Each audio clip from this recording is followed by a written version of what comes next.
but I don't know if it's going to be the first one shown. He's going to go on the air in December or January. The folks spoke to me afterwards, the executive producer. They seemed very pleased. And I think it's just a, controversial enough an issue with a lot of people that they might want to lead off their show with it, unless something more exciting comes along in between.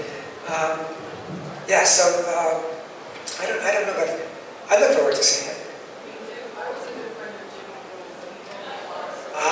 Yeah, Jimmy certainly had his issues. No, he was not a fan. No, nor is George. Yeah. Somebody else? Yes. You. Yeah, okay. Did because other actors from the newer series have gone and said that what the writers wrote was what they said and nothing more, nothing less. Is it that way on the original series and movies? Well, it was for me. I mean, I didn't feel comfortable offering any suggestions. I did after the fact. I did go to the editor on the senior editor on lighting editor on Spectre of the Gun, and I said, that there's a problem of logic here, because anybody who believes that they're shot dies. If you don't believe that you didn't actually hit, then you don't die. The whole last thing is when they have that big gunfight at the opening round, they don't really die because they know that it's not really happening. Well, at the point where Chekhov gets shot, he does believe. We haven't had that insight yet, so he should really have died. And the editor said to me, "Yeah, we thought about it." And we said, "Screw it." No, but I didn't feel that I was in a position to offer any suggestions. And the first Star Trek movie, I went to Gene about something. I can't remember what the line was. It was incorporated. He wrote it down, and it was incorporated. Something about it. Absolutely, I will not interfere. It was a line that I came up with. You can see how significant it is. That's the only time I ever remember doing that. And I had a whole thing with Bill about this. Why didn't we? If we were unhappy with our roles, why didn't you go to see Gene?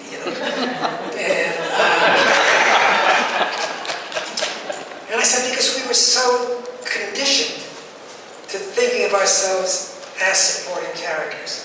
I mean, you look at the credits. There's no series today, not for the last 20 years anyway, where the regulars are not all before in the front titles before the picture starts. We were interspersed, the supporting actors, between the guest stars. I mean, so it was by omission.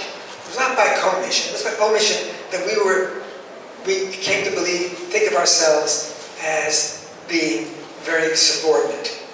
And there wasn't any effort made on the set. Nobody put an arm around us and said, are you okay with everything that's going on? So we just pretty much, didn't say anything. And Bill, that's the thing that he apologized for. He apologized for not being the leader of the cast as well as being a leader of the characters. He wasn't there in that regard. The issue he had was whether or not he made changes on the set to scenes and to setups, and he pretty much couldn't remember ever having done that. And if you're a friend of James, that was hardly the case. And so we went back and forth on that, and I kept insisting, yes, it did happen, and it happened, it happened a lot, and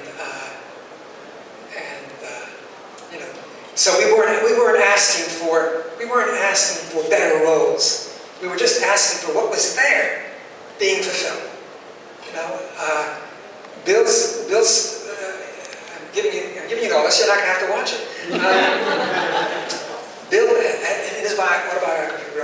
that, and as far as it goes, it's true. He said that, we were cast in these supporting roles. Then we started doing conventions, and everybody, stood up and applauded, and there was a degree of enthusiasm, if I may dare to say, adulation for these supporting actors. And then we thought, well, if the fans like us this much, we should probably be doing more on the show. Well, that's logical. If Bill Shatner hadn't been successful in Star Trek and had all that fan mail and the show had received all that celebrity, he wouldn't have been cast in T.J. Hooker, and he would, it's what it's about. The fans don't like it, they cancel the show.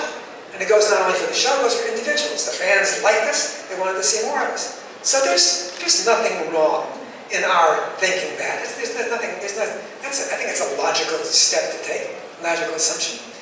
But even so, it wasn't, as I said, it wasn't that we were complaining about the fact that our parts weren't big enough. It's just that when the parts that were there, let us do them.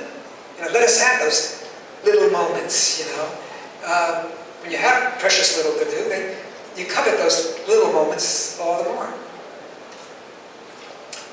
And, somehow this comes out and somebody on a blog, and I don't want to stereotype bloggers, but I stereotype the stupid ones, and the ones who say that Koenig is obviously a bitter old guy, and he's blaming Shatner for all the stuff that, that didn't happen for him.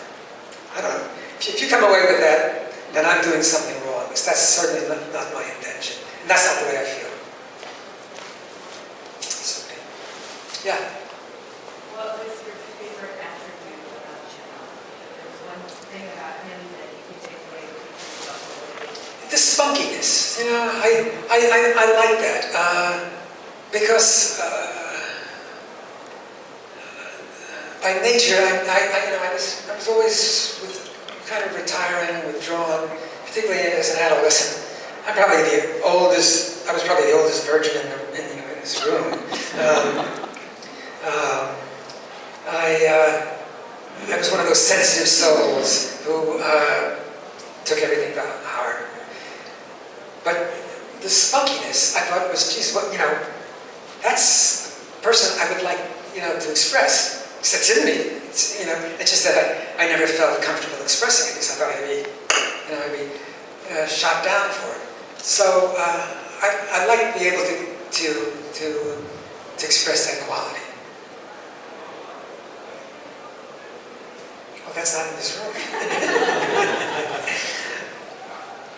In fact, since this is such a pause, I know that you're all so involved in cogitating about what I just said that you can't find any words. But the most important lesson I took away from drama school was to do with that, and made it possible for me to audition for Chekhov in that way, because the character was, I hope I don't digress so much that I forget where I was at, because that also happens to me at this point. But when I auditioned for the character, it was, Captain, the ship is about to explode, what are we going to do?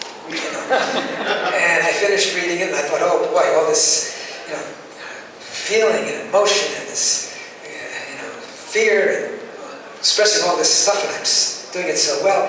And everybody sort of wasn't very impressed. And they said to me, yeah, that's good, Walter, but can you make it funny? So, calling on my days from the neighborhood playhouse, I said, Captain, guess what? The ship is about to blow up. And that's what got me the role. And now I do remember, thank God, when I was in the neighborhood playhouse, drama school, we were doing Scene from Golden Boy. I don't know if you know that play. It's about it's a play from the 30s by Clifford Odets, and it's about a boxer who has a problem with his eyes, doesn't see very well. He has strabismus or something. He's cross-eyed or something, and he's a violin player. So I saw violin player, problem with his eyes. I